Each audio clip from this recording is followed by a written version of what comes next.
Do you ever feel like maybe rich people know some secrets about money that you don't? Well, I hate to tell you this, but there's a good reason that you feel that way. And the reason is because they do know some secrets that most of us don't know. I've been a financial advisor now for over 20 years. I've helped guide hundreds of millionaires successfully into retirement, help them grow their net worth. And in today's video, I'm going to share with you the top 9 secrets that I think we all need to know in order to be more successful in our own financial journey. Let's jump in. The first one seems counterintuitive, and that is don't work hard. Rather, what you want to do is you want your money to be working hard for you. So I grew up in a lower income family. Neither one of my parents ever made twice the amount of minimum wage. And in my family, if you wanted to make more money, there was one solution to it. You worked more hours. And a lot of us are still stuck in that framework. More money means more work, means harder work. And rather than think about you working harder, I want you thinking about getting your money to work harder for you through your investments, let's say through stock investments, bonds, real estate, things like that. So I want you to transition away from thinking you have to do the work towards making good decisions, towards helping your money work hard for you. Okay, number 2 is I want you to be smart, not dumb. What do I mean by that? And this one's super tempting. There's just so much evidence against it. And that is success in the stock market is about time in the market, not timing the market. So I had a pretty bold, provocative statement there, right? I want you to be smart, not dumb. It always seems so logical. Of course the stock market's overvalued. Of course bad things are going to happen. Look at all these scary headlines. As I record this, we've got a very contentious U.S. election coming up. The country's more divided than it's ever been.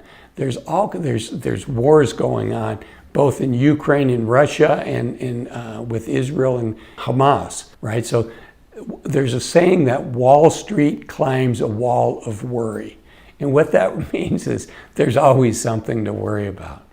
But I want you to avoid the temptation, the siren song of, oh, time the market.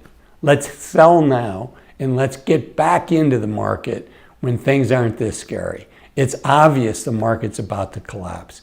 You know what? I don't believe it, and the research backs this up. And let me give you a thought exercise. There are investment managers that are world-class in investing in large cap companies, small cap companies, value companies, emerging market companies, foreign companies, private credit, bonds, etc. There are experts in each of these fields. Name me a single expert that's an expert in market timing. If it was so darn easy, why doesn't Wall Street, with their billions of dollars, hire rocket scientists and just tell them, they wouldn't tell us, that's for sure, tell them when to get in and out of the market. You know what? It just doesn't exist. It's just too hard. There is nobody that I know, and I've been in this industry a long, long time. There is nobody that I know that has a portfolio where they've timed the market. That's the essence of it. And they've been able to do it successfully 4, 5, 6, 10, 12 times. I know lots of people that have done it once. They've made a good call once, or maybe twice. But I know nobody that's done it 3, 4, 5 times. Where is the Warren Buffett of market timing? That's my question to you. I posit that person doesn't exist. I don't think they do, but if I'm wrong, leave it in the comments. Okay, number 3, and this one's super important. The best investment, the highest return investment, the lowest risk investment, in my opinion, is to invest in yourself. Think about what are you good at and how can you double down on that? How can you build out that skill set?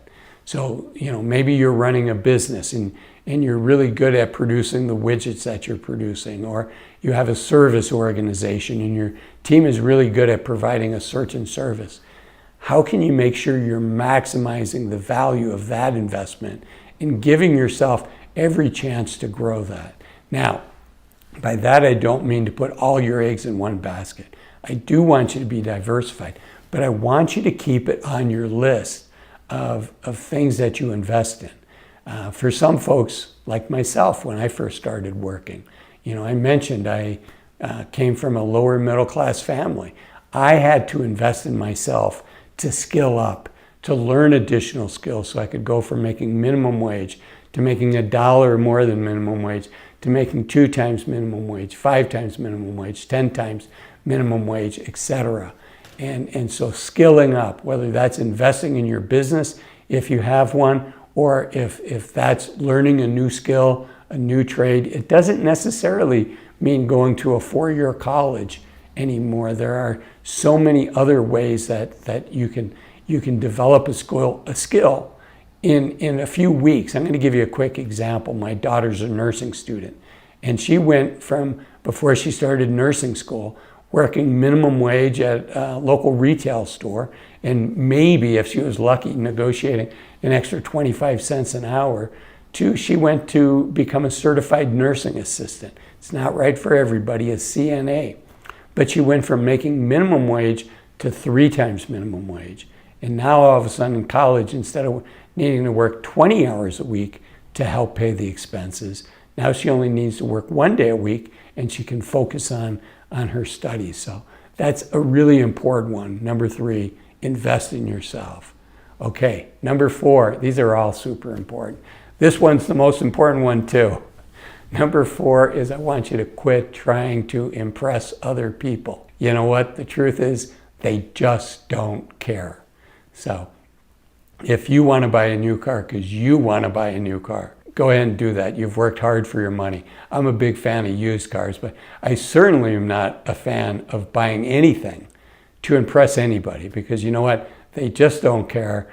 And I want you to focus. I'd much rather you spend that money on you becoming the best version of yourself that you can. Why do people spend, tens of thousands of dollars on a watch when they can buy something that's functionally the same for $100 or $20? Yeah, they do it for a couple reasons. One is I do have some friends that collect high-end watches. But many people do that to impress others, to say, hey, look at me. I can afford to spend $50,000 on a watch. And that's a quick way to destroy your wealth and to keep you from having your money work hard for you. The next one is think about income investments. Robert Kiyosaki is very famous for this. He wrote a book, Rich Dad, Poor Dad, and that's one of the main components to it. Robert would say, it's not an asset if it doesn't produce income. Robert would say the home that I live in is not an asset because it doesn't produce income for Azul and Azul's family. And I think he takes it to an extreme, but I think the nugget there is valuable. Income equals freedom. And can you put together a group of income investments and eventually replace your salary? That would be a very powerful thing. Number 5, I want you to think about hiring professionals. Far too many of us are do-it-yourselfers, and you're really good at what you're really good at, but we can't be world-class experts in everything. So when it comes to taxes, you know what? An accountant's the right person to help you with taxes. And for everyday taxes, it's not that expensive. That is a huge time saver for you. So I want you to think about like a CPA for your taxes. Very important as you get ready to retire, to come up with a strategy for which accounts are you going to take money out of. The difference between taking all your money out of your regular 401k early on, or a Roth IRA, or your bank account, those 3 accounts all get taxed very differently. And it's worth, for most people, tens of thousands of dollars to optimize which account that you take money out of in which year, so that you fill up the low tax brackets. There's 7 tax brackets, income tax brackets in the United States. They start at 10%, 12%, but then there's a big jump. to 22, I believe it's 22%, to 22%. So you want to fill up those low tax brackets, those 10 and 12%. So that's with an accountant, admittedly unbiased, with a financial advisor to help you with your investments. As your investments grow to $500,000, $800,000, $1 million, think about what the cost is of a 10% mistake. And people are like, well, are you going to beat the S&P 500? Nobody can tell you that they're going to beat the S&P 500. But I know through over 20 years of practice that we can help people avoid making mistakes that can cost them a lot of money. Also from an estate planning standpoint, an attorney, making sure you have your estate plan set up properly, making sure you're thinking about which assets go to which kids at which point. That's an important thing. And also, not only at death, where do the assets go, but what about during your lifetime? And an expert, I was going to write this book, but Bill Perkins is an expert on thinking about enjoying your money while you're still alive. And he wrote the book I wanted to write. It's called Die with Zero. And Bill, you did a great job. That book's been done. My book will be on something else, but I want you to consider reading Bill's book, Die with Zero. Number 6 is I want you to avoid becoming a forced seller in a down market. This is one of the number one destroyers of wealth. So you work hard for your money, you build it up. If you save $10,000 a year, you get a reasonable return, let's say 7%. It's going to take you 8 years to save that first $100,000. And from there it gets easier, right? But the way you get forced back, think about all that hard work and sacrifice for 8 years to get that first 100,000. Now let's say you have 700,000, you have 800,000, you have 500,000, whatever the number is. If something scary happens in the stock market and you blow out of your stocks, you sell them, you could easily lose $100,000 with one decision. So how do you avoid doing that? The way you avoid doing that goes back to my previous point, which is hiring professionals. And I'm not saying everybody has to use a professional, but a professional is going to help you as a river guide during difficult times. And if you have a great financial advisor and you call up, let's say the market's down 20%, and you call up and you say, Mr. Financial Advisor, I just can't sleep anymore.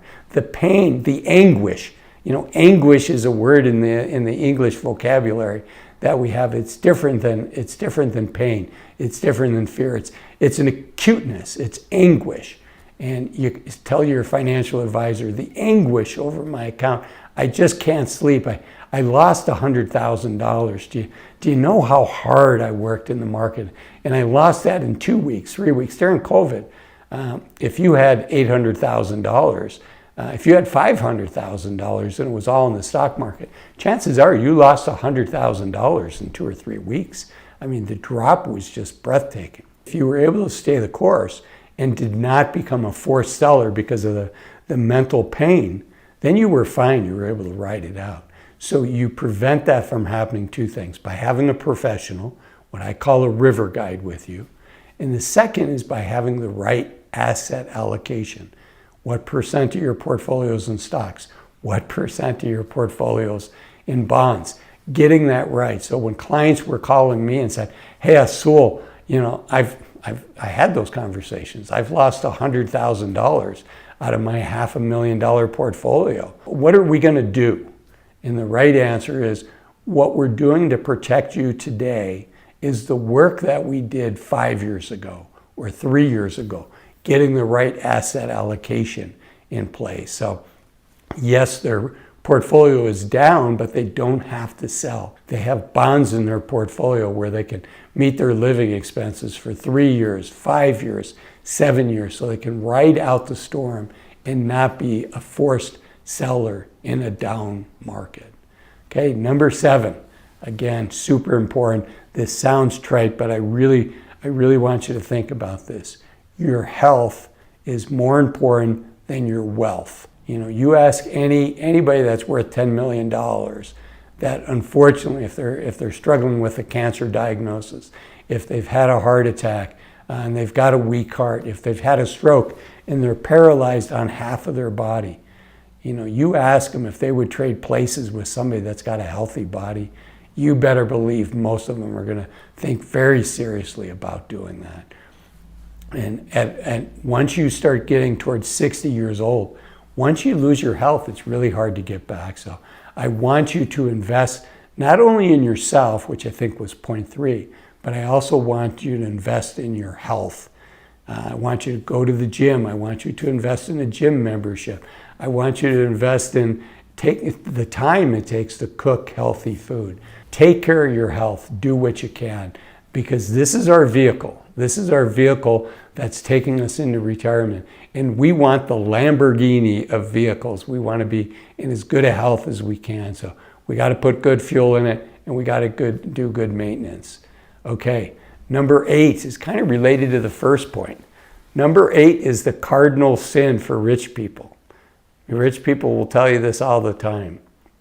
Don't sell your time for money. They would say that, at some point, we all have to do that early on, but at some point, that becomes a fool's game.